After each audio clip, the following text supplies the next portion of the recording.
हरे कृष्णा कृष्णा कृष्णा हरे हरे, हरे राम राम राम हरे हरे, हरे कृष्णा कृष्णा कृष्णा हरे हरे, हरे राम राम राम हरे हरे। मुखं करोति वाचालं पंगुलंघयते गिरिं यत्कृपां तमहं वन्दे श्रीगुरुदिनतारिणम्। परमानंद है माधव श्री कृष्ण चैतन्य ईश्वरम्। अजानुलंबित भुजो कनकावदातो संकीर्तने कपितरो कमलायताक्षो विश्वम्भरो द्विजभरो युगधर्मपालो वंदे जगत्प्रिय करो करुणावतार।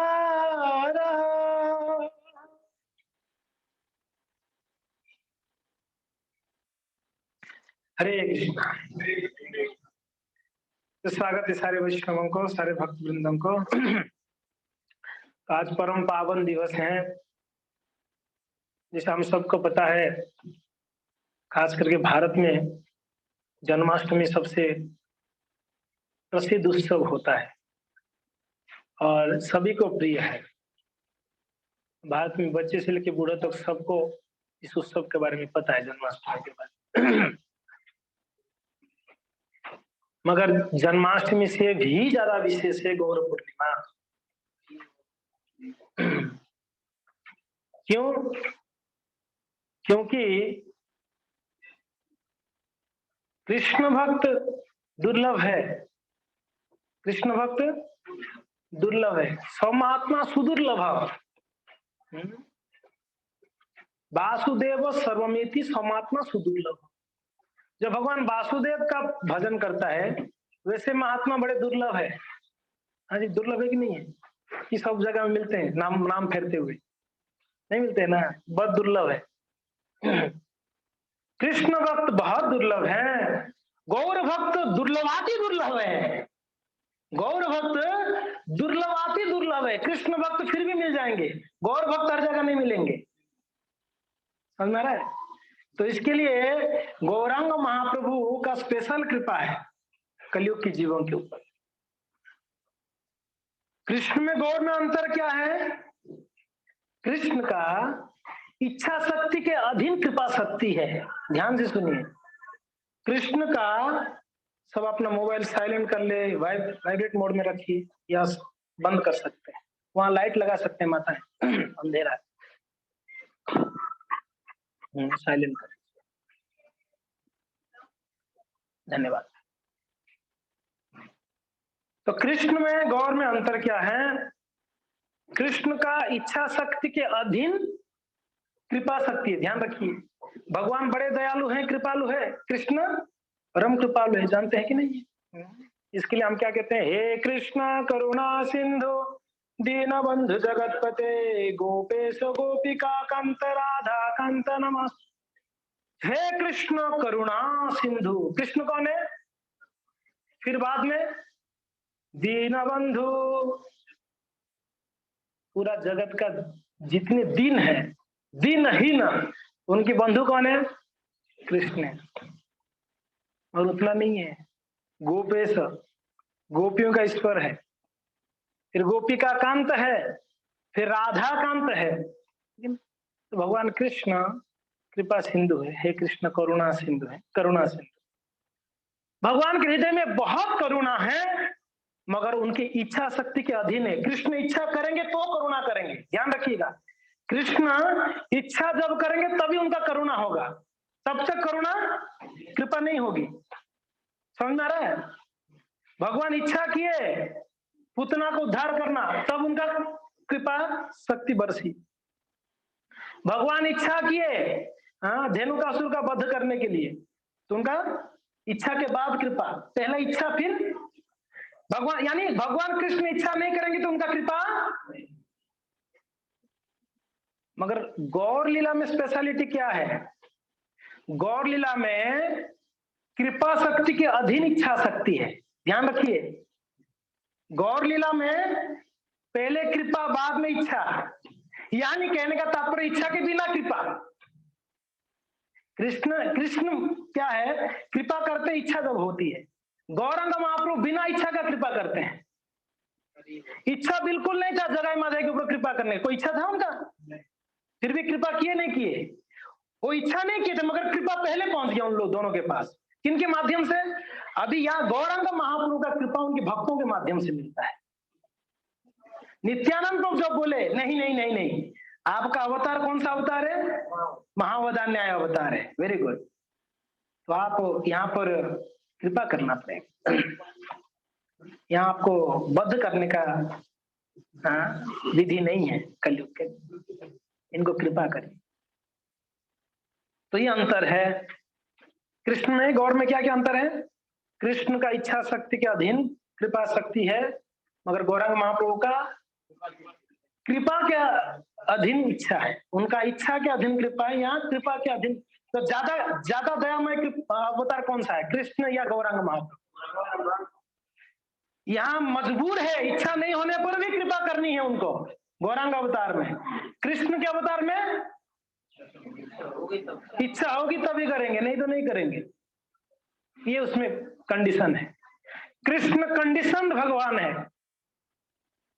यो यथा माम प्रपद्यन्ते ताम तथैव भजामि हम। जो जितना मेरे शरण में आते हैं, मेरे नजदीक आते, मैं उतना उनको आदान प्रदान करता हूं। ताम तथैव भजामि हम, मैं उतना उनके साथ आदान प्रदान करता हूं। कंडीशन लगा के कृष्ण ने क्या करते हैं? कृपा करते हैं। कृपा चाहिए, सर्वधर्मान परित्यज्य मामेकम शरणं व्रज, तब कृपा होगी। ऐसे थोड़ी कृपा कर दूंगा मैं। आसान है कृष्ण का कृपा पाना है। आप लोग के लिए आसान होगा, मेरे लिए बड़ा दुष्कर है, मुझे नहीं हो पाए। तो कृष्ण का कृपा बहुत कठिन है प्राप्त करना। गौरांग महाप्रभु का कृपा, गौरांग महाप्रभु बाहर से बहुत कठिन है, उनका नियम बहुत कड़क है। गौरांग महाप्रभु का नियम, आपने चैतन्य चरितामृत में छोटा हरिदास का कथा श्रवण की है ना? क्या किया उन्होंने? माधवी देवी से चावल ले आए थे, उनके कारण भगवान महाप्रभु ने उनको तिरस्कार कर दी। कठिन कितना देख लो। 3 जन के ऊपर कभी कृपा नहीं होगी गौरांग महाप्रभु का। पहला, जो वैरागी जीवन बिताते हुए स्त्री के प्रति आकर्षण या भोग के प्रति आकर्षण। दूसरा, कपटी, उनको कभी कृपा नहीं करेंगे भगवान। तीसरा कौन है? वैष्णव अपराधी। ये तीनों के ऊपर महाप्रभु कभी नहीं। उन तीनों को छोड़ के बाकी सभी दीन हीन जत हरि नाम उद्धारिल और तार साक्षी जगाई माधाई। जितना दीनहीन है उन सबको उद्धार करेंगे महाप्रभु, ये 3 को छोड़कर। हो सकता है हम वैष्णव अपराधी नहीं है, हो सकता है हम, दूसरा क्या है, वैरागी होकर भोग विलास नहीं है हमारा, हो सकता है, मगर हृदय में कपटता बहुत भरा हुआ है, बहुत कपटता है। फिर हम तो तीनों ही हैं, अपराधी भी हैं और कपटी भी हैं, और क्या? हाँ जी, भोग के प्रति खूब आसक्ति। गौरांगेर भक्त गणेर वैराग्य प्रधान। महाप्रभु के जो भक्त हैं उनका प्रधानता क्या है? वैराग्य है। तो खैर हम कह रहे थे, हम यहाँ पर कृष्ण को छोटा करके नहीं बतला रहे, ध्यान रखिएगा। कृष्ण गौर में कोई अंतर नहीं है। हम यहाँ पर कृष्ण को छोटा करना नहीं चाह रहे हैं, हम ये बतलाना चाह रहे हैं कृष्ण से ज्यादा दयावान कौन है? गौरांग महाप्रभु, ये बतलाना चाह रहे हैं। तो इसके लिए अभी कलयुग में कृष्ण का अवतार कब हुआ था? द्वापर में हुआ था। हाँ जी, ठीक है। हम कौन सी युग वाले हैं? तो हमारा उनका तालमेल बैठेगा ही नहीं। तो द्वापर वाले हम, हमारा तालमेल उनके साथ नहीं बैठने वाला है, हमारा तालमेल इस युग वाले के साथ बैठेगा। इस युग वाले कौन, ये बताइए। हाँ, चैतन्य महाप्रभु इस युग वाले हैं, कलयुग का बता रहे हो ये। इसके लिए हमारा तालमेल महाप्रभु के साथ बैठेगा। जितना ज्यादा बीमारी है व्यक्ति, उसको ज्यादा डोज का दवाई चाहिए। बीमार जितना ज्यादा है, कोरोना वाले को अगर एंटीबायोटिक सिर्फ दोगे नहीं काम चलेगा, चलेगा? उसको हाई डोज का दवाई देनी पड़ेगी। या किसका बुखार बहुत हाई टेम्परेचर है तो उसको सामान्य दवाई से उसका बुखार नहीं उतरती है, उसको कभी कभी सलाइन लगानी पड़ती है, इंजेक्शन देनी पड़ती है, नहीं हाई पावर का मेडिसिन चाहिए है कभी कभी। ऐसे हम लोग बड़ा भयंकर बीमारी है हमारा जो रोग है ना, कौन सा रोग है? भव रोग है। कौन सा रोग है?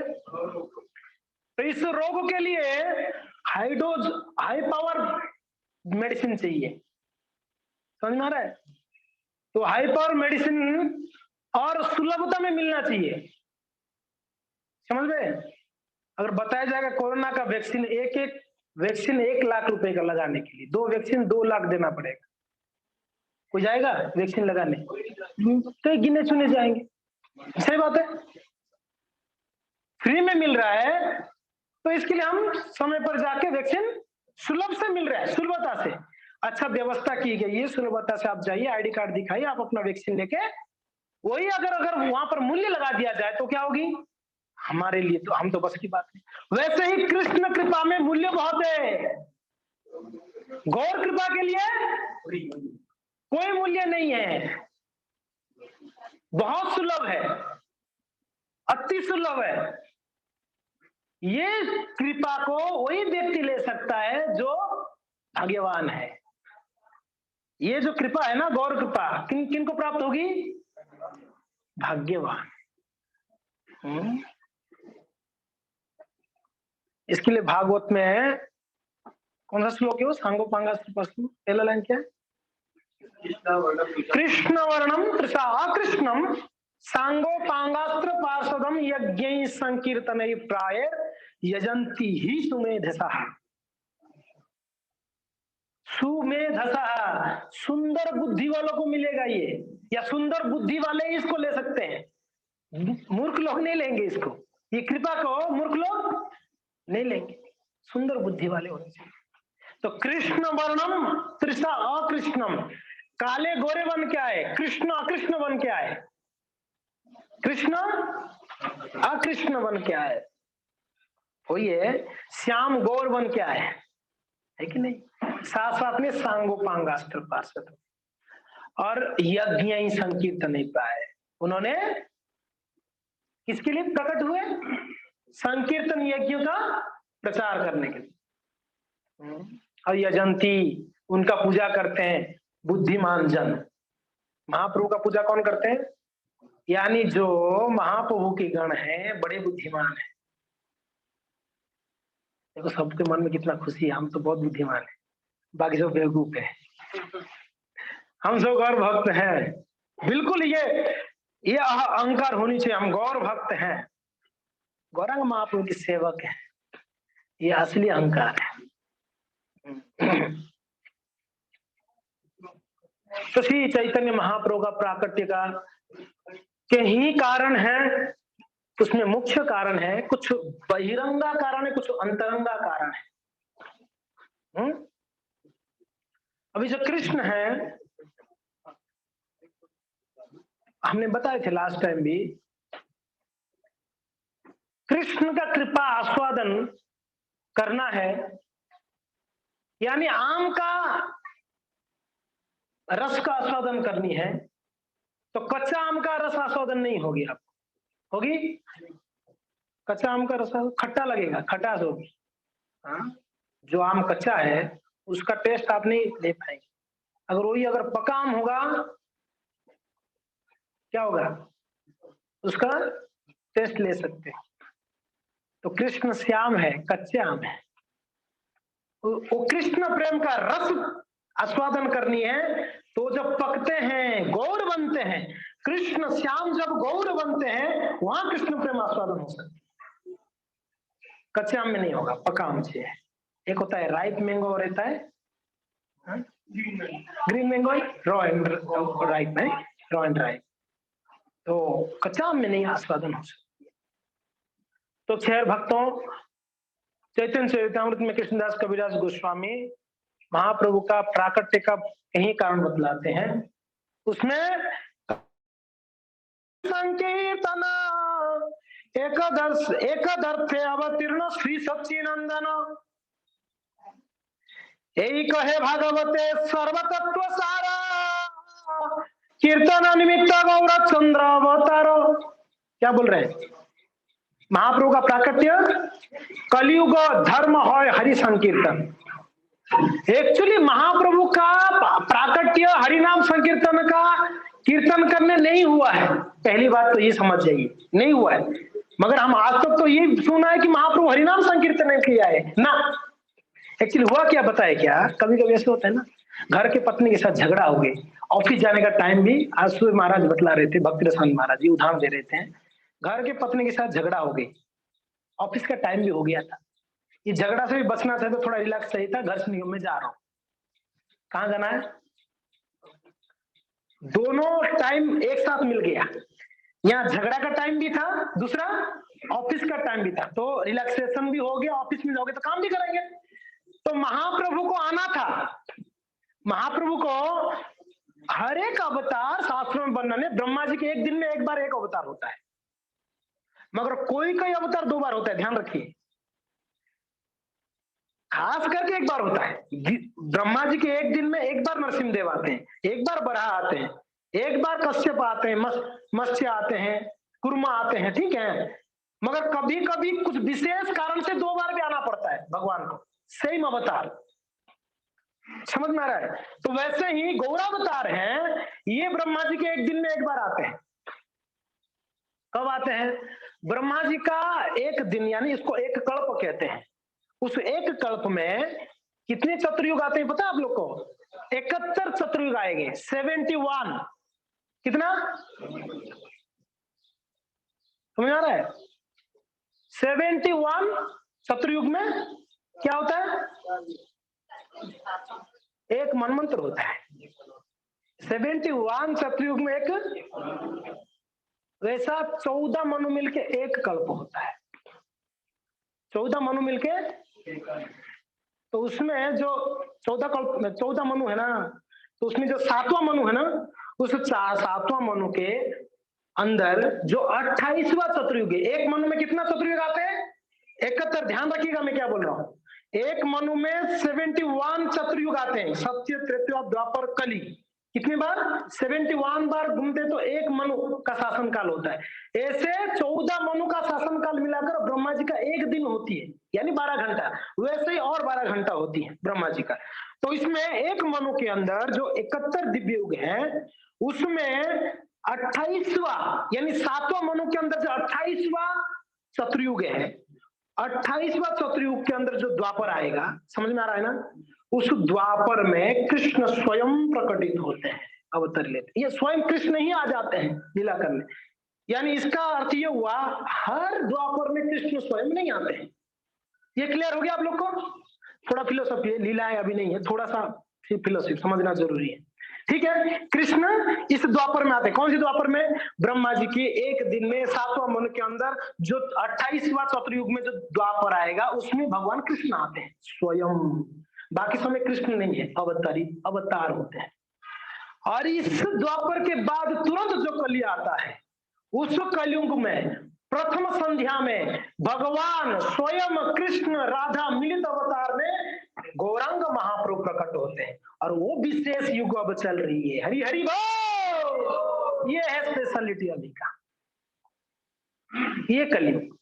यानी हर कलयुग वाले भाग्यशाली नहीं होते हैं, ये विशेष, यानी हमारा कितना सौभाग्य होगा, भगवान ने हमको इस कलयुग में प्रकट करा, जन्म दिया, क्योंकि हमको गौर प्रेम प्राप्त होगी, कृष्ण प्रेम प्राप्त होगी, गौरांग महाप्रभु, है कि? तो ये विशेष है। तो यहाँ पर कहते हैं महाप्रभु, अब दूसरी बात है, हर युग में भगवान एक अवतार होते हैं युग धर्म को स्थापना करने के। तो कलयुग में भी एक अवतार होना था भगवान का, उस अवतार को क्या कहते हैं? युगावतार है ना, भगवान के कई अवतार में एक युगावतार है, जबकि महाप्रभु युगावतार नहीं है, ध्यान रखिएगा। महाप्रभु युगावतार नहीं थे, मगर संध्या में आ गए इसलिए युगावतारी बन गए। समझ में आ रहे हैं? मैं क्या बोला, समझ में आ रहे हैं? महाप्रभु युग धर्म का प्रचार करने के लिए पहले प्लान नहीं था, आते आते टाइम हो गया था युग धर्म का भी ये करने के लिए, प्रचार करने, तो इसलिए दोनों काम साथ में हो गया, युग धर्म का प्रचार। अगर महाप्रभु नहीं होते तो कोई ऐसे अवतार होता जो युग धर्म का, कलयुग का युग धर्म स्थापना करते, अगर भगवान महाप्रभु ही करने लगे, इसलिए महाप्रभु को युगा अवतार भी कहते हैं। युगा अवतारी गौर हरि कहते हैं ना, जय सचिनंदन गौर हरि, जय सचिनंदन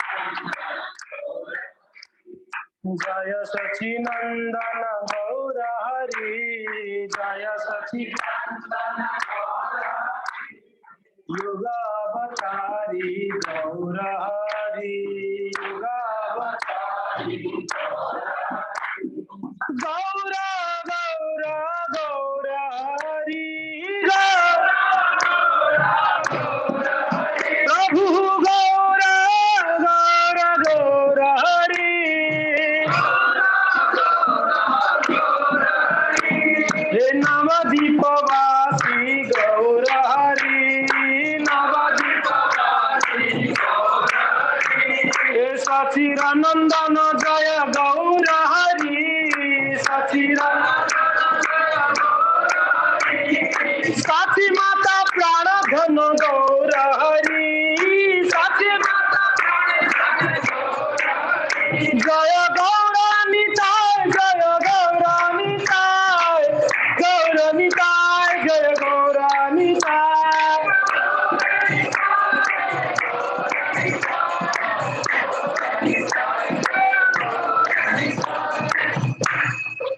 तो ये युग अवतारी भी है, नहीं तो महाप्रभु को प्रेम अवतारी कहते हैं। क्या कहते हैं? प्रेम अवतारी या प्रेम पुरुष, प्रेम अवतारी कहा जाता है। तो खैर ठीक है, नींद आना भी चाहिए, है ना? दोनों हाथ ऊपर करिए तो एक बार, वापस नीचे करिए, वापस ऊपर करिए तो हरे कृष्णा बोलकर, हरे कृष्णा, ऐसे ठीक, सुनिए सुनिए सुनिए, हरे कृष्णा कृष्णा कृष्णा हरे हरे, हरे राम राम, ये करना एक बार। हाँ, हरे कृष्णा कृष्णा कृष्णा हरे हरे, हरे राम राम हरे हरे। ठीक है, हाँ वो दे दीजिए, वो भोजन में भूल गया था। ठीक है, तो यस, तो श्री चैतन्य महाप्रभु बहुत ही कृपा अवतार हैं। तो कलयुग के प्रारंभ में, जिसको प्रथम संध्या कहते हैं, प्रथम संध्या में महाप्रभु का प्रारंभ। एक एक कॉपी को दो दो तीन तीन जन देख सकते हैं। हाँ, ऐसे कर आप दे दो, वो लोग बैठे बैठे ही अपने आगे बढ़ा देंगे बस। ठीक है, तो अभी महाप्रभु का प्राकट्य का यहाँ पर कारण बतलाते हैं। क्या बतलाते हैं? यही कहे भागवते सर्व तत्वसार, कीर्तन अनिमित गौर चंद्र अवतार, कलि जुगे सर्वधर्म हरि संकीर्तन, सर्व प्रकाशिले न चैतन्य नारायण, कलि जुगे संकीर्तन धर्म पालिबारे, अवतीर्ण होइला प्रभु सर्व परिकरे। तो कलयुग में धर्म को स्थापना करने के लिए महाप्रभु अपने परिकर पार्षदों के साथ में प्रकट हुए। एक कॉपी मुझे भी। ठीक है, अब ये जो है हरिनाम संकीर्तन यज्ञों को या युग धर्म को स्थापना करना, ये महाप्रभु का बहिरंगा अवतार का बहिरंगा कारण है। कौन से कारण है? अंदरूनी कुछ अलग कारण है, अंतरंगा कुछ अलग। बहिरंगा कारण क्या है? युग धर्म प्रचार करना। ठीक है, हरिनाम संकीर्तन का प्रचार करना। गोलोके प्रेम धन हरिनाम संकीर्तन, गोलोक का प्रेम धन हरिनाम संकीर्तन को लाकर हम जैसे बद्ध जीवों को सबको वितरण किया। ये बहिरंगा। अंतरंगा कारण क्या है? महाप्रभु क्यों प्रकट हुए? तो सर्वप्रथम हम जानना चाहेंगे, कोई भी व्यक्ति कहीं जगह पे जाना चाहता है तो उसके अंदर कुछ लोभ होता है, नहीं तो क्यों जाएगा? आप लोग आज यहाँ पर किसके लिए आए? कुछ तो लोभ है आपके अंदर। क्या लोभ है आपके अंदर? क्या लोभ था? किसके लिए आए? दर्शन करने, प्रसाद लेने, अभिषेक करने। वेरी गुड, है ना? कोई ना कोई एक लोभ है ना, कुछ नहीं तो कम से कम कथा सुनने की कोई नहीं आया, मुझे पता है। तो जबरदस्ती बिठाया आप लोग को, इसलिए सुन रहे हो। परिस्थिति साथ में नहीं दे रहा है अभी, तो करेंगे क्या? तो बैठ के सुनना पड़ेगा। तो ठीक है, कुछ भक्त लोग सोच के आए थे कथा पहले हो जाएगा फिर अभिषेक है, फंस गए। हमने प्लान तुरंत चेंज किया, पहले अभिषेक बाद में कथा। पहले शेड्यूल में क्या था? पहले कथा फिर कुछ भक्त यही सोच के आए थे अभिषेक टाइम तक पहुंच जाएंगे, अभिषेक करके प्रसाद लेना है, बस हो गया खत्म। मगर वो आ गए, अभिषेक टाइम हो गया करके फंस गए कथा में। तो ये दुर्भाग्य है। तो खैर जो भी है, कुछ ना कुछ एक लोभ तो है। कुछ माताएं सेवा करने के लोभ में आ गए कि मैं भोग बनाऊं ठाकुर जी के लिए, है नहीं? तो कोई ना कोई लोभ में आए, है ना कि नहीं है? तो हम कहीं भी जाते हैं कुछ लोभ से, नहीं? और कपड़ा भी नया पहनते नहीं पहनते, नया भी नहीं पहनते, तो कोई भी कपड़ा पहनते उसके पीछे भी कोई कारण है, नहीं है? है ना? हमारा रूप है ना, अच्छा दिखना चाहिए। कहीं जाते हैं तो घर में तो चलेगा, नाइटी पहन के भी रह सकते हो। अब बाहर जाओगे तो नाइट में थोड़ी रह सकते हो। हाँ, वो छोटा चड्डी में पहन के थोड़ी कोई रह पाएगा। घर में तो लुंगी पहन के लोग सो जाते हैं, सही बात है। और बाहर जाओगे तो आपको प्रॉपर ड्रेस करके जाना पड़ेगा। तो एग्जैक्टली आप कहीं जाते तो कोई लोग है कि नहीं? और जाते तो कहीं सज धज के जाना पड़ता है, ठीक है? वो कारण मैं बताता हूँ। तो वैसे ही भगवान के अंदर कुछ विशेष लोग है, भगवान के अंदर विशेष लोग। तो भगवान सर्व ऐश्वर्यवान है, ऐश्वर्य से समग्रस्य वीर्यस्य यशः श्रिय ज्ञान और वैराग्य, ये 6 ऐश्वर्य पूर्ण मात्रा में भगवान के अंदर है। तो उसमें एक वीर्य रस है भगवान के अंदर। कौन सा रस है? वीर्य यानी शक्ति, अटूट शक्ति है भगवान के अंदर। हमारे अंदर अगर कुछ शक्ति है तो वो शक्ति शक्तिमान से आ रहा है? किससे आ रहा है? शक्तिमान। तो कृष्ण सर्वशक्तिमान है। तो हम लोग को कभी कोई फाइटिंग मुक्का मारने की इच्छा होता नहीं होता है? नहीं आते तो WWF देखो, इच्छा हो ही जाएगा। कम से कम दीवार को तो पीट ही दोगे आप। मेरे अंदर भी ऐसा शक्ति है, कुछ शक्ति तो है हमारे अंदर, नहीं? तो बताओ, थर्ड क्लास का शक्ति रहकर भी हमारे मन में कभी कभी बात है मुक्का मुक्की हो जाए थोड़ा। और जिनके पास पूर्ण शक्ति है उनके मन में भी कभी इच्छा होता है थोड़ा हर रस का। देखिए भगवान तो रस शेखर है। भगवान क्या है? रस शेखर है, सारे रसों को आस्वादन करने वाले हैं, कृष्ण है। इसलिए प्रभुपाद जी ने किताब लिखी है रसराज श्री कृष्ण, किताब है रसराज श्री कृष्ण। भगवान हर रस का उद्गम भी है, आनंद भी लेने वाले हैं, हर रस का आस्वादन करने। तो एक वीर्य रस है, उसका भी आस्वादन होनी चाहिए, नहीं तो फालतू में जाएगा वो रस। तो फालतू में जाएगा ना। तो भगवान जब वैकुंठ में बैठे थे, वैकुंठ निवासी श्रीनिवासी, क्या नाम उनका नाम? भगवान विष्णु। जब भगवान विष्णु वैकुंठ में बैठ के विचार करें मेरा शक्ति किस काम का यार, ये कुछ काम में नहीं आ रहा है, नहीं? कभी कभी किसी को अगर कंप्यूटर आता है फालतू कुछ काम नहीं, यार कंप्यूटर क्यों सीखा, समझ में नहीं। आजकल ये इंजीनियर लोग का ये है, मैं इंजीनियरिंग करके मैं बिजनेस कर रहा हूँ, इंजीनियरिंग किया क्यों? मैं बड़ा दुख होता है इंजीनियर वाले को, है? तो वैसे ही भगवान बोले कि मेरा ये शक्ति किस काम का है, थोड़ा वीर्य रस का भी कभी आस्वादन होनी चाहिए। भगवान के मन में एक लोभ आया। कौन सा लोभ है? फर्स्ट लोभ देख लीजिए, विष्णु के अंदर क्या आया? तो भगवान का कुछ इच्छा होती है, कुछ लोभ होता है, उस लोभ को पूरा करता है एक शक्ति। 2 शक्ति काम करते हैं। जीव एक शक्ति है, उसको साइड में रख दो, उसको तटस्थ शक्ति कहते हैं जीव को। कौन सा शक्ति है? हम तटस्थ शक्ति है। भगवान का 2 शक्तियां हैं, इस तटस्थता को छोड़कर। वैसे अनेकों शक्ति है, मुख्य रूप से 3 में से तटस्थता निकाल देंगे तो 2 है। उसको एक बहिरंगा और एक अंतरंगा।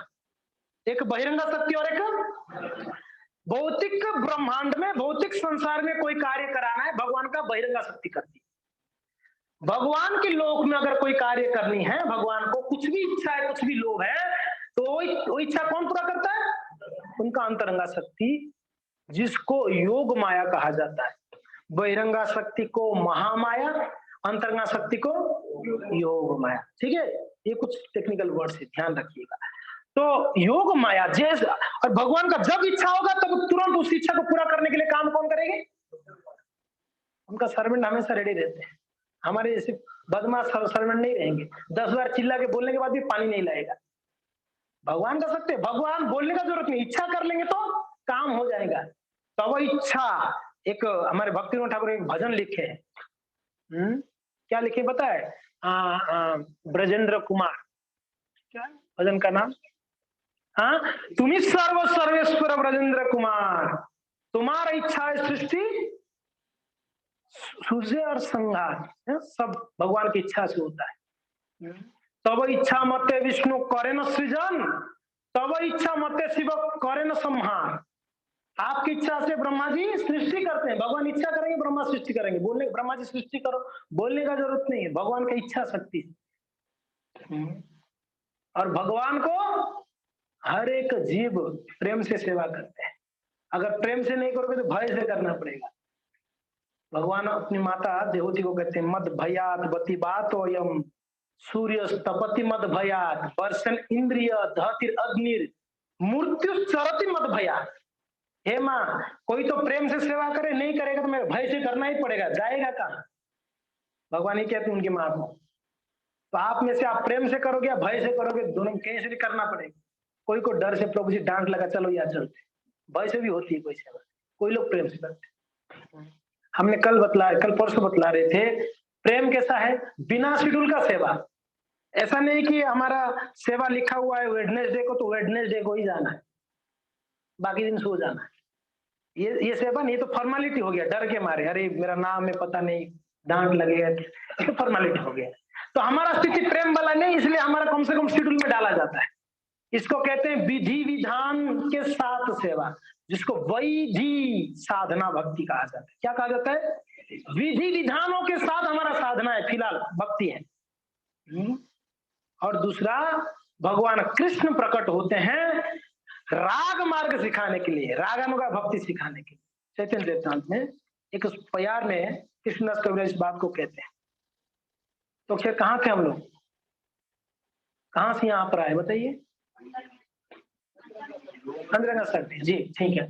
तो भगवान का जो योग माया है, भगवान जैसे इच्छा के योग माया तुरंत वैसा प्लान कर ली फटाक से। तो प्लान क्या हुआ? यहाँ भगवान का इच्छा हुआ, बैठे बैठे वहां गेट के पास शत्रु कुमार को बुला लिए। शत्रु कुमार आ गए हैं भगवान से मिलने के लिए। भगवान को मिलने आए, योग माया के प्लान के अनुसार दोनों द्वारपाल रोक दिए, जय और विजय। नहीं रुको, नहीं जा सकते, नंग धड़ंग बच्चे कहाँ जा रहे, बिल्कुल रोक दिए। ये 4 कुमार चतुर कुमार लोग नाराज होकर श्राप दे दिए, अरे आप लोग इतना ऐसे प्रकार का बुद्धि है, छोटा बड़ा नंग धड़ंग बच्चे बूढ़ा जवान ऐसे आप लोग के मन में है?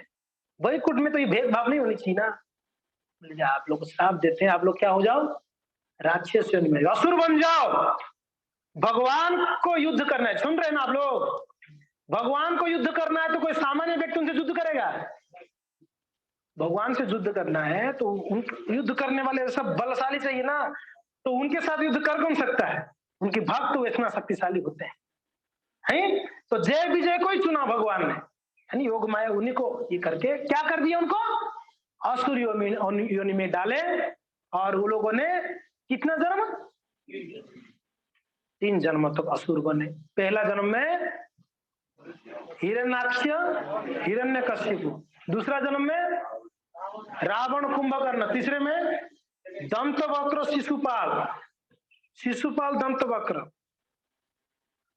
उनका टाइम हो गया, मगर उनको पता चला ये ब्रह्मा जी का एक दिन का 7वां मनु का 28वां चतुर्युग का कलयुग आने वाला है। हम नहीं जाएंगे अभी, हम कलयुग में भी भगवान आएंगे, गौरव महाप्रभु, उनके साथ भी एक लीला करेंगे, उनके साथ में थोड़ा सा लीला हो। बड़ा इच्छा था भगवान, चलो आ जाओ। तो दोनों वापस कलयुग में भी लीला कर दिए जगाए माधे के रूप। वही जय विजय, उनका भी एक लोभ था, हम गौरांग महाप्रभु की लीला में भाग लें। खैर, तो जब हिरण्याक्ष हिरण्यकशिपु हुए तो हिरण्यकशिपु बहुत ही तेल का मत है, उनके भाई तो बड़ा बदमाश थे ही, है? तो उनको भगवान ने वो जल के अंदर पृथ्वी को ले गई थी तो रक्षा किए भगवान बराह रूप लेकर।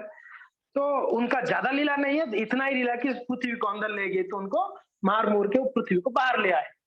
तो उनके भाई को जब पता चला मेरे भाई को विष्णु मार दिया शुक्र अवतार में, वो बेचारा ठान लिया कि मुझे विष्णु को मार दे, खत्म कर दे। तो उसने ठान लिया, घोर तपस्या किया, आप लोगों को पता होगा। तपो इतना तपस्या किया, ब्रह्मा जी ने उनको आशीर्वाद दिए और इतना शक्ति बढ़ गई, तीनों लोक में उसके साथ टक्कर देने वाला कोई नहीं रहा। क्या बोल रहे हैं? तीनों लोक में उसके साथ टक्कर देने वाला कोई नहीं। कहते हैं हिरण्यकशिपु अगर भ्रिकुटी ऐसे उठाता ना, वो इंद्र ना अपनी कुर्सी से नीचे गिर जाता था। यहाँ बैठे बैठे अगर ऐसे करेगा ना भ्रिकुटी, ये इसको ऐसे उठाएगा ना, इंद्र गिर जाएगा फटाक से। इतना शक्ति था उनका। ऊपर की लोग नीचे के लोग सब कांपते थे हिरण्यकशिपु का नाम लेके ही। इसलिए सब लोग भगवान नाम लेना छोड़ दिए थे। ओम हिरण्यकशिपाय नमः, ओम हिरण्यकशिपाय नमः, ओम हिरण्यकशिपु हिरण्यकशिपु हिरण्यकशिपु हिरण्यकशिपु हिरण्यकशिपु नाम जपते थे माला लेके हिरण्यकशिपु का। ऐसा स्थिति हो गई थी, बड़ा दुर्दांत अपराधी हुआ, बड़ा भयंकर राक्षस हुआ, बहुत शक्तिशाली थे। तो उनको वध करने के लिए स्वयं कौन आए? नरसिंहदेव प्रकट हुए। नरसिंहदेव भगवान की। देखिए भगवान का एक लोभ था, कौन सा लोभ? वीर्य रस का आस्वादन करनी है। तो यहाँ पर भगवान नरसिंहदेव प्रकट हुए और हिरण्यकशिपु के साथ बड़ा युद्ध हुआ, फर्स्ट क्लास। 7वां स्कंद में वर्णन है। युद्ध के बाद हिरण्यकशिपु को तोड़ मोड़ मरोड़ के खत्म कर दिया, अनाखूनों से खत्म कर दिया। बड़े क्रोध में थे। क्यों क्रोध था?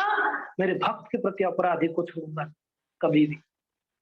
मुझे कोई कुछ बोल दे फिर भी मैं चलो मान लो, थोड़ा सा उनको माफ कर लूं, मगर मेरे भक्त को कोई कुछ बोले तो इतना क्रोध था। हिरण्यकशिपु को मरने के बाद भी उनका क्रोध शांत नहीं हो रहा था। थोड़ा सा विचार कर लो, वैष्णव के प्रति अपराध करने वाले जो है, भगवान मारने के बाद भी अभी तक प्रसन्न नहीं थे, अभी तक गुस्सा था। इतना क्रोध था उनके भक्त के प्रति अपराध किया करके। तो खैर देवी देवताओं के बस की तो बात नहीं था भगवान को शांत करने के लिए। तो तब आप बोले कि प्रभु जी कौन सी कथा कर रहे हो? गौर कथा, गौरंग महाप्रभु का प्राकट्य में खान नरसिंह कथा कर रहे हो। चिंता मत करिए, हमको भगवान महाप्रभु का प्राकट्य का अंतरंगा जो कारण है उसको समझनी है, इसके लिए मुझे थोड़ा पीछे से बोलना पड़ रहा है। तो खैर फटाफट कर दूं 2 4 5 10 मिनट में। अब आप बता दीजिएगा पुजारी लोग कब हो जाएगा, उसी हिसाब से खत्म कर देंगे। तो हो गया क्या? हो गया? चलेगा? कथा को रोक दिया जाए? पूरा सुनेंगे ना? ठीक है, पूरा सुनेंगे। 8:30 बजे तक हो जाइए।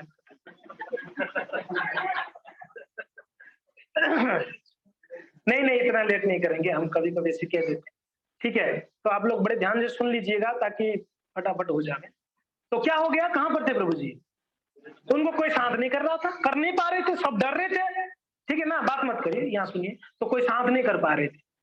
तो सब लोगों ने बोले कि जिनके वजह से गुस्सा हुए ना, क्रोध हुए, उन्हीं को भेजो। तो उनकी भक्त भक्त राज प्रहलाद महाराज, भक्त शिरोमणि प्रहलाद महाराज, ऐसा हम कहते हैं ना, भक्तराज, भक्त शिरोमणि भक्तराज श्री प्रहलाद महाराज की। प्रहलाद महाराज जी को सब लोग निवेदन किए, बेटा क्रोध आपकी वजह से हुए, आप शांत कर सकते। तो प्रहलाद जी आए, भगवान का हाथ जोड़ के प्रार्थना की और भगवान की गोद के ऊपर भगवान उनको बिठा दी। प्रहलाद जी को देख के शांत हो गए, उनको गोद में बिठा दी भगवान। और उनका सर कौन सा है? सिंह। उनका शरीर नर है, नरसिंह, नरसिंह। तो अभी देखिए भगवान की गोद में भक्त बैठे हैं। भगवान का भक्तों का कैसा संबंध है? पंच रस वाला संबंध है। 5 संबंध होता है। कौन सा? शांत, दास्य, साख्य, वात्सल्य, माधुर्य। अति उच्चतम जो है वो माधुर्य रस है। तब यहाँ पर वात्सल्य रस का आस्वादन कर रहे थे कौन? भगवान। तो जब नरसिंह देव, उनका सर सिंह था, तो सिंह अपने बच्चों को प्रेम कैसे करती है? चाट कर करती है। तो प्रहलाद जी को चाट रहे थे भगवान। हाँ? और कैसे प्रेम कर सकते हो? चाट रहे थे, तो चाट को बड़ा आनंद मिल रहा था। आप जो पिता लोग हैं, आप लोग अपने बच्चों को गोद में बैठ के कभी उनको प्रेम करिए, कितना आनंद मिलता है, नहीं मिलता? हमारा अनुभव नहीं, ब्रह्मचारी है, आप लोग को ज्यादा अनुभव होता है। हाँ, माताओं को भी जब बच्चे गोद में होते हैं तो एक अलग प्रकार का आपको एक सुख मिलती है। तो भगवान वो आनंद ले रहे थे, कौन सा? वात्सल्य रस का आस्वादन कर रहे थे। पहला कौन सा रस का आस्वादन करने आए थे? वीर्य रस। यहाँ वात्सल्य रस का आस्वादन हो रही थी, मगर एक कमी हो रही थी इस रस में।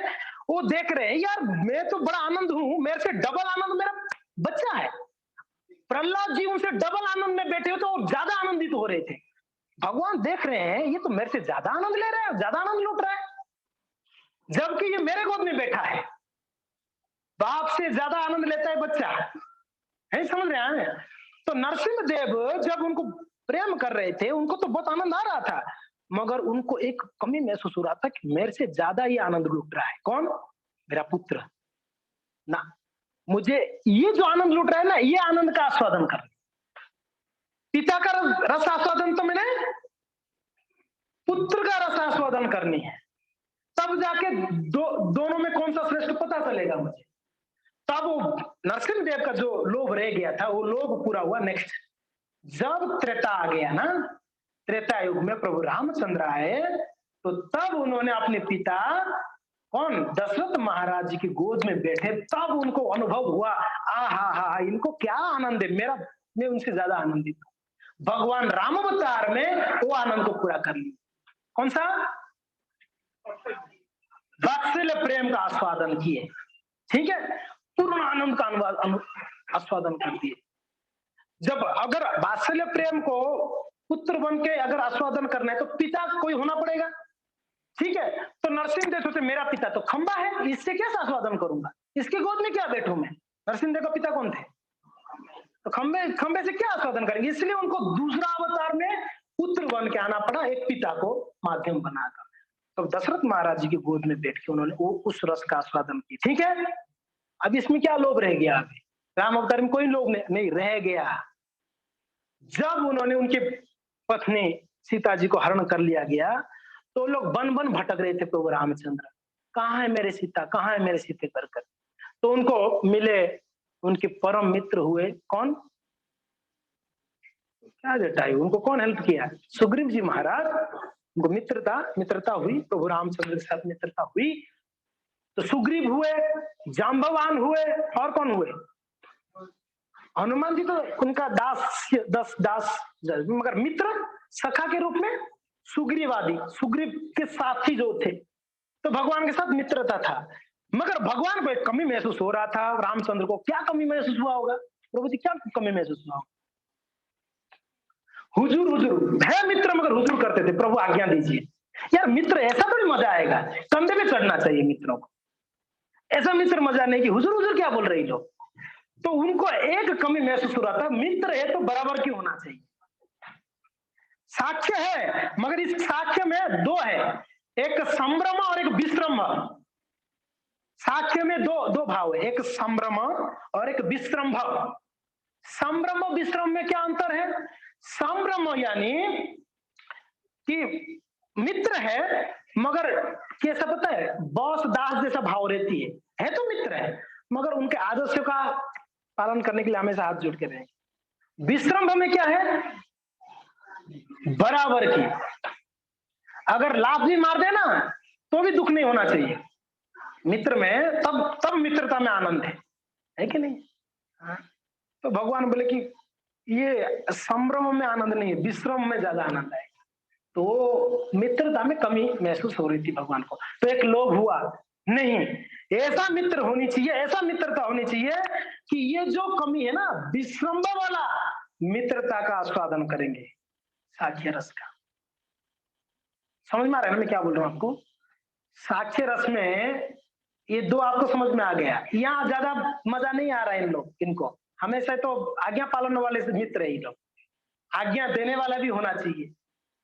अगर मैं आज्ञा नहीं मानू तो कंधे के ऊपर बैठ के मुझे घुमाने वाले, मेरे ऊपर चढ़ जाने वाला भी होना चाहिए, कोई तमाशा लगाने वाला होना चाहिए। समझ में आ रहा है? कोई मुक्का भी बजा दे कभी, ऐसा वाले होने चाहिए मित्र। तो रामचंद्र जी के मन में एक लोभ हुआ, मुझे विष्णु वाला साक्ष्य रस का आस्वादन करनी है। तब भगवान ने जब त्रेता खत्म हुई, अभी द्वापर आई, कृष्ण अवतार में वो भी उनका इच्छा जो उनका लोभ था वो पूरा हो गया। तो उनके मित्र कैसे हुए? सुदामा आदि कैसे हुए? वो अगर बोलते मैं नंद पुत्र घर जा, तेरे नंद पुत्र तेरे घर पे, यहाँ आओगे तो तू बराबर के भाई, तू कोई राजा पुत्र यहाँ पर नहीं, सब बराबर के दोस्त है।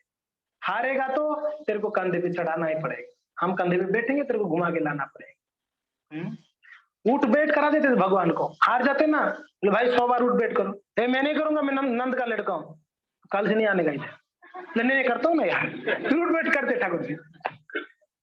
तो भगवान को बड़ा मजा आ रहा था, बहुत मजा आ रहा था। आप बताइए, आपके पैर आपको लग जाए तो कुछ दुख होगा आपको?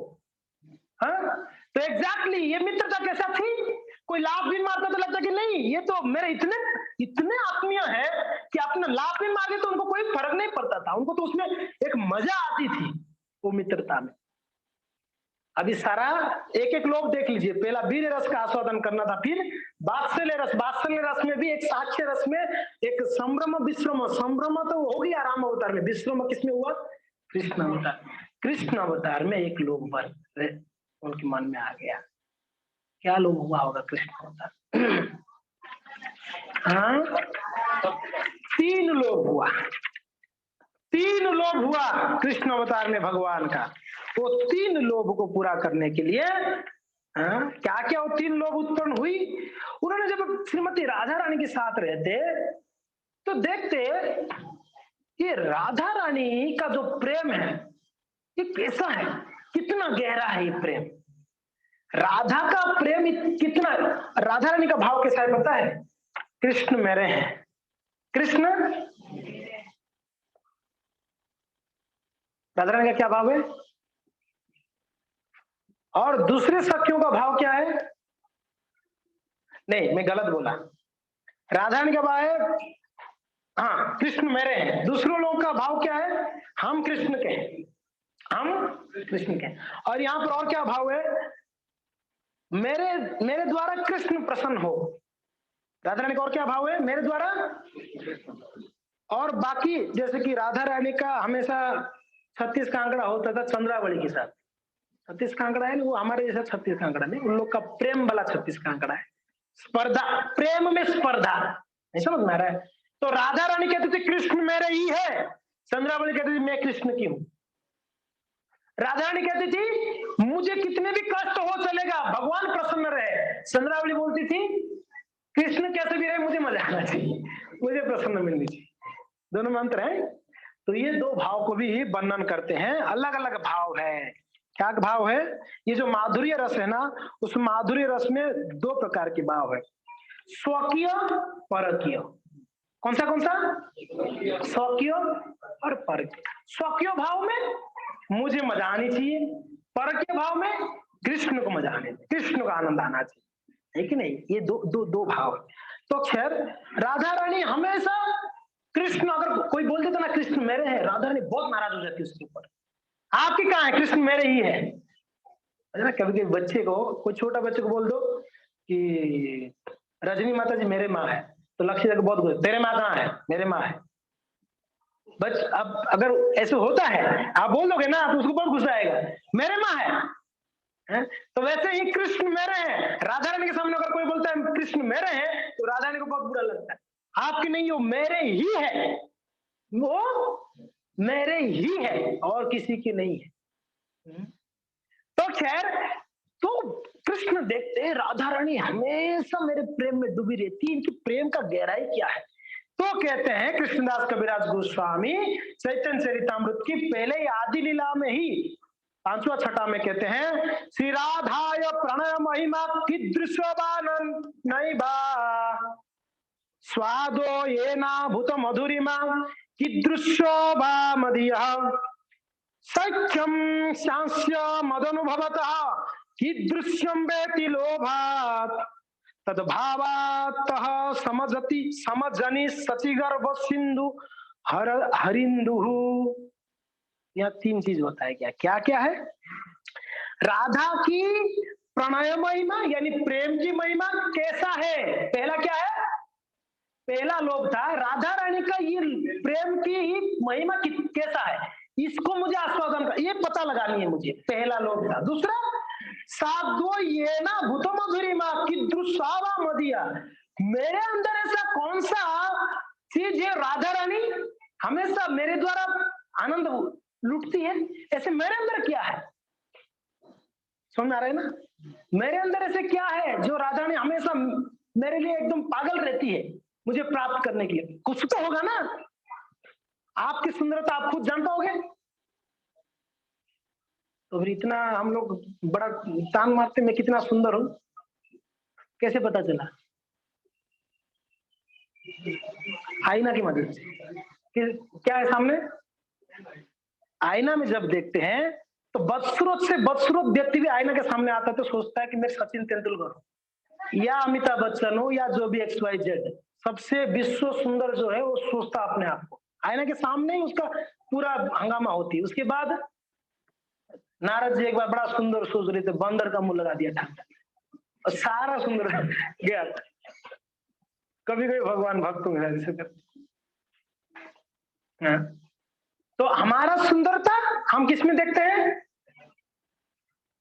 तो भगवान अपना सुंदरता को कैसे, अब भगवान का सुंदरता कैसे? कंदर्प कोटि कमनीय विशेष शोभम गोविंदमादि पुरुषम तमहम।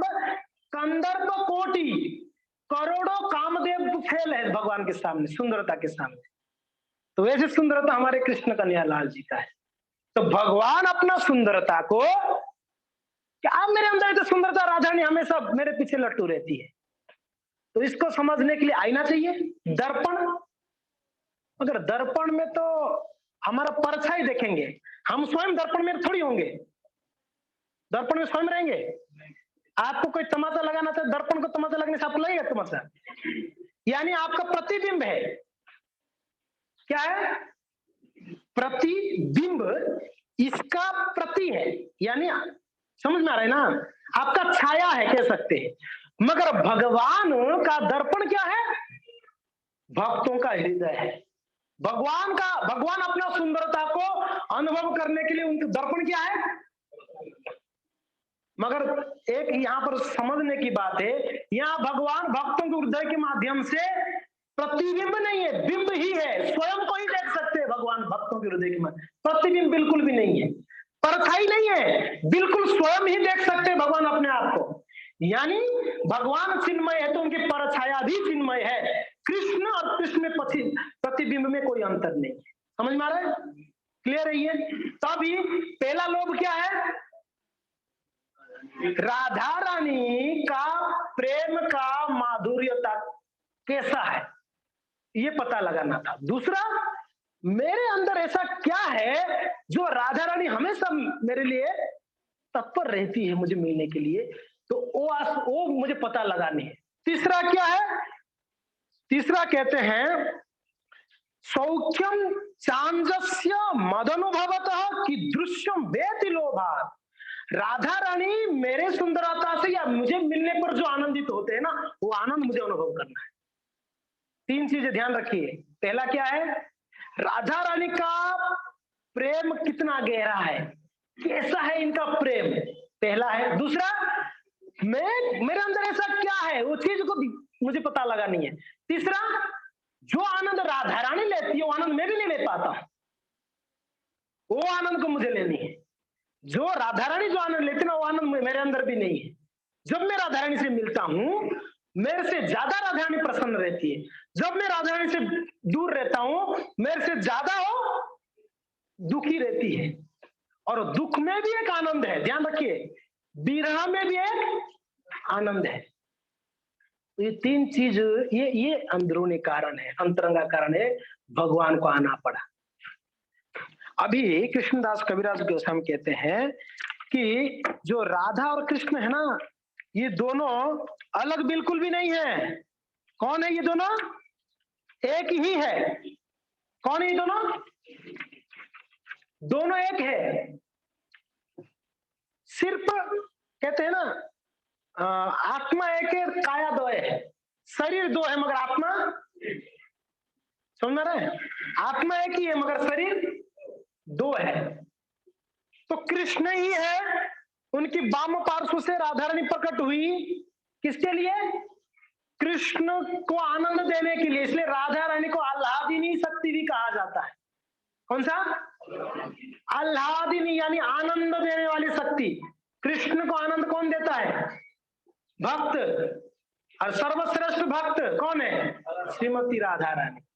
तो श्रीमती राधा रानी का प्राकट्य कारण एक ही था कि भगवान को ही प्रसन्न आनंद दे, नहीं तो राधा रानी का कोई प्राकट्य का कोई महत्व नहीं था, तो भगवान को प्रसन्न। तो इसके लिए कृष्ण अकेले ही है, एक ही काया है मगर दो हो गए। क्या क्या? कृष्ण और राधा, राधा और कृष्ण। अभी दो थे, अभी भगवान को ये तीन लोभ हो गया। वापस एक बार गिनाइए, तीन लोभ क्या क्या है? कृष्ण के अंदर क्या लोभ आया? राधा रानी का प्रेम का महिमा समझना था। दूसरा, मेरे अंदर ऐसा क्या है जो राधा रानी हमेशा तत्पर रहती है, मेरे आनंद लेती। तीसरा, राधा रानी जो आनंद लुटती है वो आनंद मुझे लेनी है। ये तीन है। ये तीन लोभ को पूरा करने के लिए कृष्ण मन में संकल्प कर लिए। तो ठीक है, अब ये तीनों का आस्वादन करनी है, तीनों को पता लगानी है। तो अभी मैं कृष्ण होके जाऊंगा तो मैं तीनों का आस्वादन। दर्पण चाहिए। दर्पण कौन है? भक्त का हृदय। तो अभी भक्त का हृदय को लेना पड़ेगा, यानी भक्त का भाव। हृदय में क्या रहता है समझ में आ रहा है ना? भक्त का भाव लेंगे तब तो पता चलेगा राधा रानी का भाव क्या है। तो भक्त का भाव लेना है तो सर्वश्रेष्ठ भक्त कौन है? कृष्ण की। तो इसके लिए उनको भाव लेना था, तो इसलिए उन्होंने ढूंढ ढूंढ के बोले कि सर्वश्रेष्ठ मेरा भक्त को ये राधा रानी, इसलिए उन्होंने भाव किनका लिया?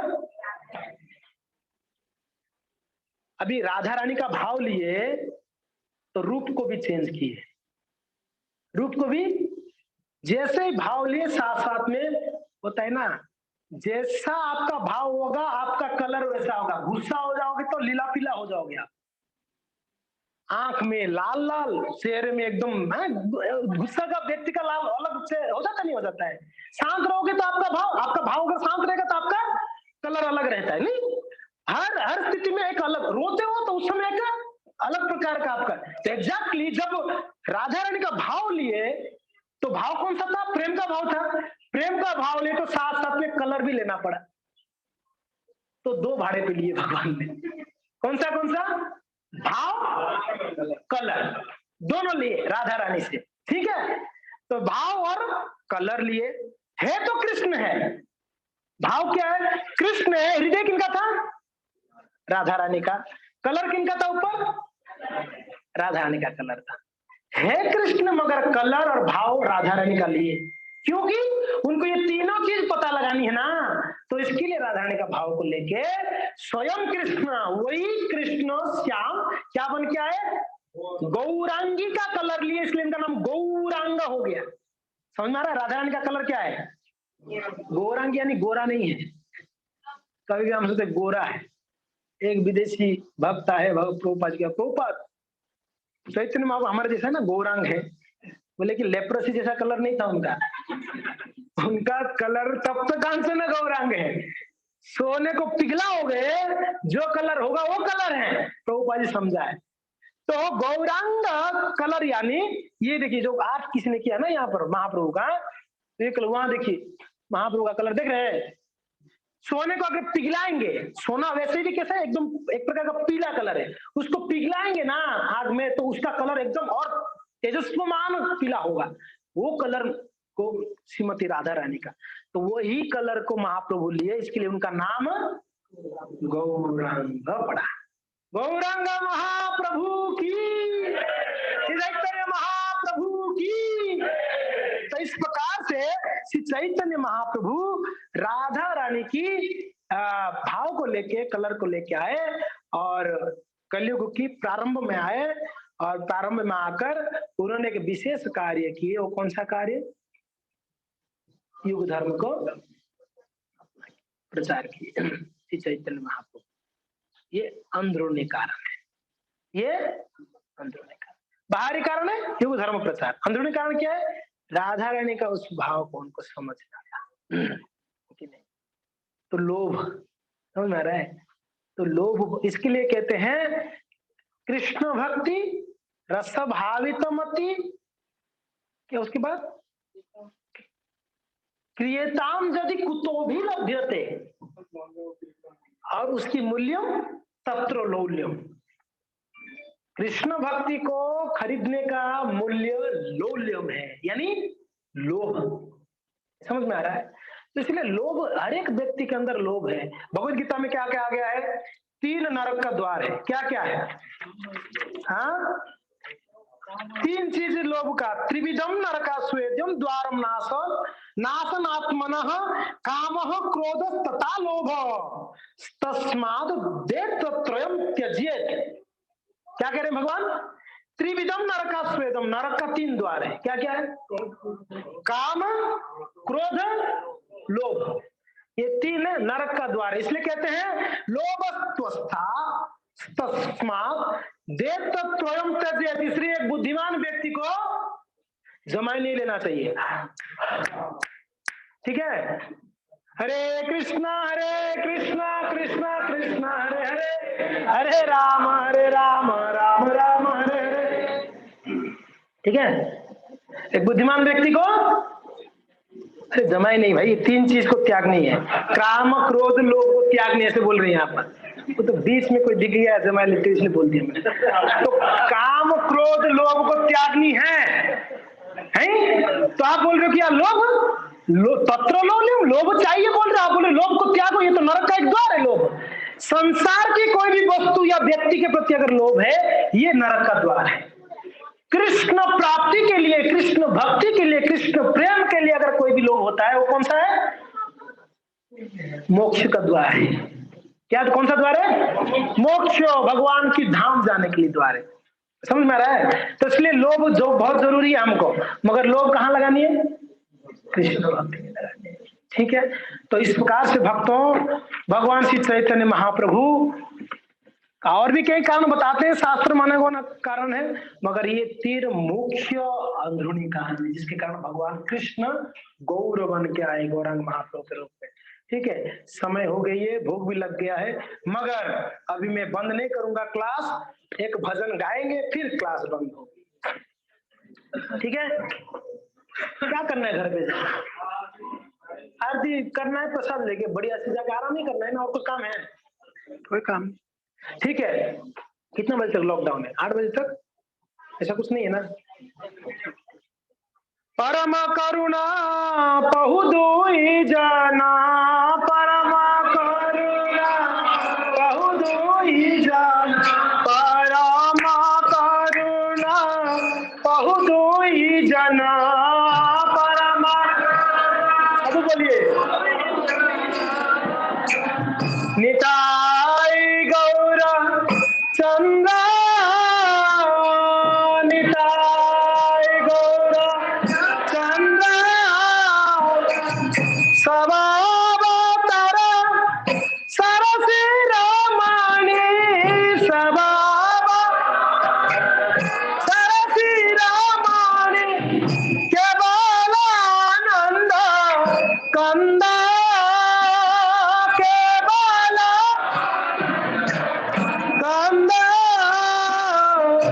भजो भजो भाई चैतन्य निताय, भजो भजो भाई, भजो भजो भाई चैतन्य निताय, भजो भजो भाई चैतन्य निताय। सुदृढ़ विश्वास कोरी, सुदृढ़ विश्वास कोरी, विषय छड़िया सरस माजिया, विषय सरस मुखे बल हरि, हरि मुखे बोला हरि हरि, हरि हरि, गौर हरि, गौर हरि। देखो अरे भाई त्रिभुवन नाई, देखो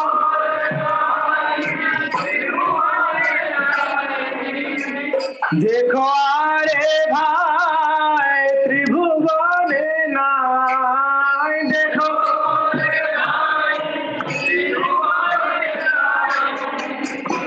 मन दयाल दाता मन पशु पक्षी जुड़े पाषाण दीदारे पशु पाषाण दीदे सुनी जाए गुण गाता सुनी जाए गुण गाता संसार मजिया रहिले पड़िया संसार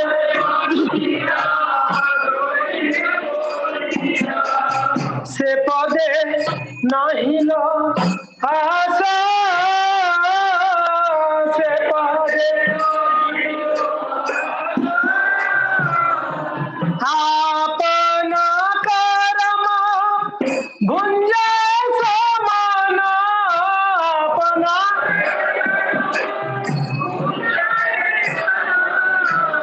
करिया लोचन दासा करिया लोचन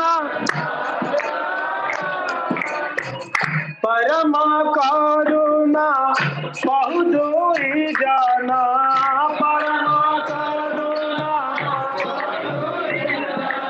परम करुणा बहुदूरी जाना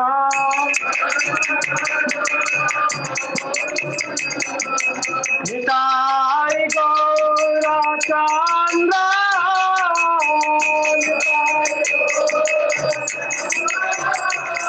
ऐसा बाबा तारा सरसी रामानी सबाबा तारा सरसी राम केवल आनंद कंदा केवल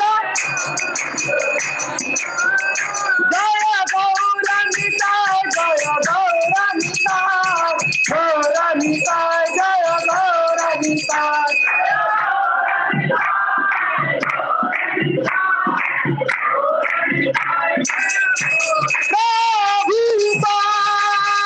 प्रभुपाद प्रभुपाद प्रभुपाद जय जय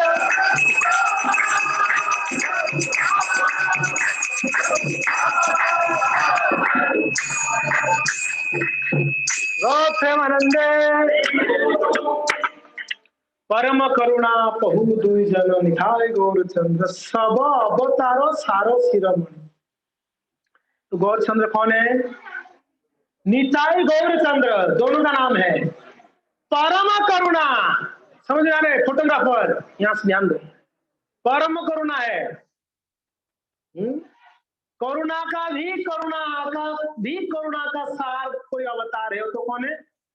चैतन्य महाप्रभु निताई गौरचंद्र। और यहाँ पर बता दिया गया सब अवतारों सार, सारे अवतारों में सारे अवतार यानी जितना भी अवतार है इस सारे अवतारों में सार अवतार कौन सा है? गौरावतार है। तो किनका शरण लोगे? सार का लेंगे ना, प्रोग्राम का सार प्रसाद है तो प्रसाद लेके जाना होता है। वैसे अवतार का सार गौरावतार है तो किनका शरण लेनी है? हमारे कुछ गौर भक्त हैं, पर मुझे जयबतका महाराज जी को देखो, कृष्ण नाम कम गौर नाम ज्यादा। गौरांगो गौरांगो बड़े उच्च स्वर में लेते। और एक महाराज जी है हमेशा गौर नाम लेते हैं, पता है कौन? परम पूज्य राजनाथ स्वामी महाराज। जब भी देखो गौर लीला इतना बढ़िया, दोनों हाथ पकड़ गौर बढ़िया सुंदर के। तो ये सब गौर भक्त है। और मुझे गोपाल कृष्ण गोस्वामी महाराज ज्यादा गौरांग महापुरुष, वो कृष्ण लीला में गौर लीला को डालेंगे महाराज जी। ये सब गौर भक्त है जी। क्यों? सब अवतार सार है, जानते हैं ना, सब अवतार सार। केवल आनंद भजो भजो भाई चैतन्य। किनका भजन करनी है? थक गए। हरे कृष्णा। मैं नहीं थका, आप लोग की जमाए देख के मैं थक गया। भजो भजो भाई चैतन्य निताय सुदृढ़ विश्वास करी, विश्वास से करो गौरांग महाप्रभु का नाम। किससे? विश्वास से विषय छाड़िया, विषय छोड़ना है से रस मजे। कौन से रस में? कौन से रस में? कृष्ण रस, प्रेम रस में मदन हो। मुखे बोलो हरि हरि हरि हरि, हरे कृष्णा कृष्ण कृष्ण हरे हरे, हरे राम। बोलो जोर से, हरे राम राम राम हरे हरे। विषय छाड़िया से रस में मजिया। मुख्य बोलो देखो अरे भाई, त्रिभुवन नाय, तीनों लोक में एमनो दयालु दाता, ऐसा दाता यानी दान देने वाला, बहुत दानी देखे, ऐसा दानी कहीं नहीं देखेंगे तीनों लोक में। कौन सी दानी? कौन सा दानी? कृष्ण प्रेम दान करने वाले हैं। और पता है पशु पक्षी झूरे, पशु पक्षी भी झूरे यानी याद करते हैं किनका? किनका?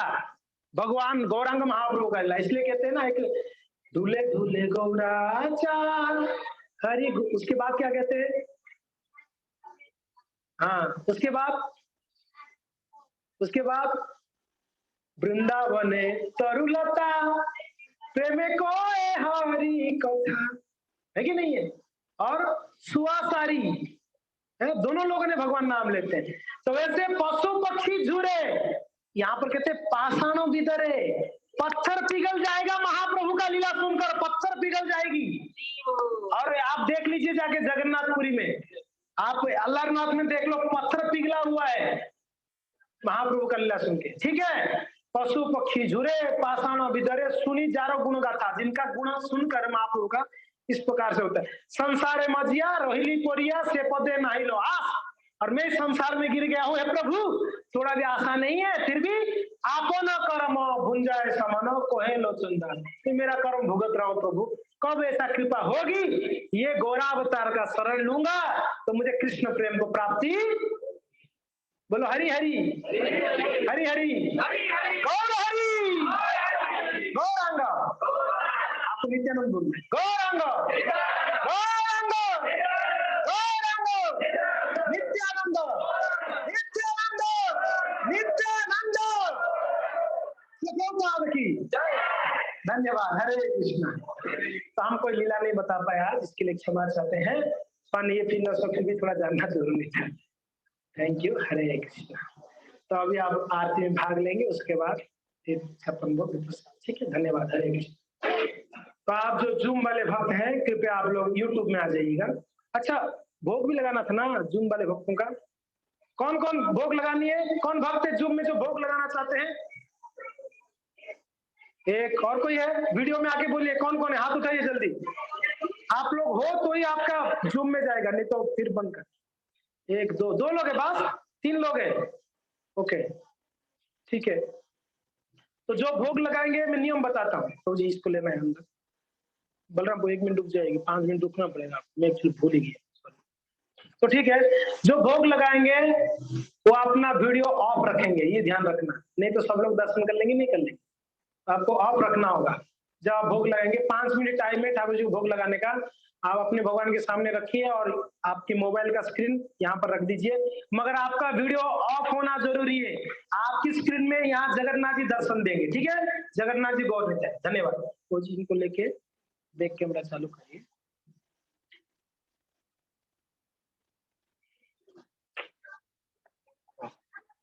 तो इसका बैक कैमरा